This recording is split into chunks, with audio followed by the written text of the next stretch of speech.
আমি কয়েক বছর আরব বিশ্বে পড়াশোনা করেছি আল আজহার ইউনিভার্সিটিতে। ওয়েস্টার্ন ওয়ার্ল্ডেও আমাদের বিভিন্ন লাইব্রেরিতে ভিজিট করার সুযোগ হয়েছে। তো ওখানে আমি দেখতাম যে খুব সুন্দর সুন্দর বই, অনেক সুন্দর বাইন্ডিং, ছাপা ভালো, পৃষ্ঠা ভালো, কালারফুল।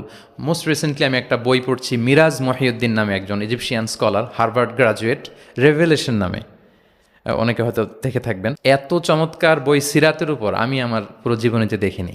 হার্ভার্ড গ্রাজুয়েট, সে এমনভাবে সে সিরাতটাকে মানে ভিজুয়ালি প্রেজেন্ট করেছে, অবাক করা।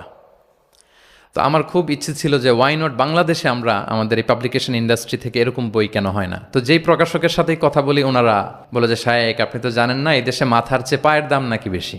তাই আমি বললাম এটা আবার কি জিনিস। বলে যে পায়ে তো জুতা পরে, মানুষ জুতা কেনার জন্য অ্যাটলিস্ট 2,000 টাকা বাজেট রাখে, মানে 2,000 টাকার কমের নিচে নাকি জুতা হয় না এই দেশে, ভালো জুতা। তো বলে যেই লোক 2,000 টাকা দিয়ে জুতা কিনবে পায়ের জন্য, সে বই খুঁজে 600 পৃষ্ঠার বই হইতে হবে, দাম হইতে হবে 500 টাকার নিচে।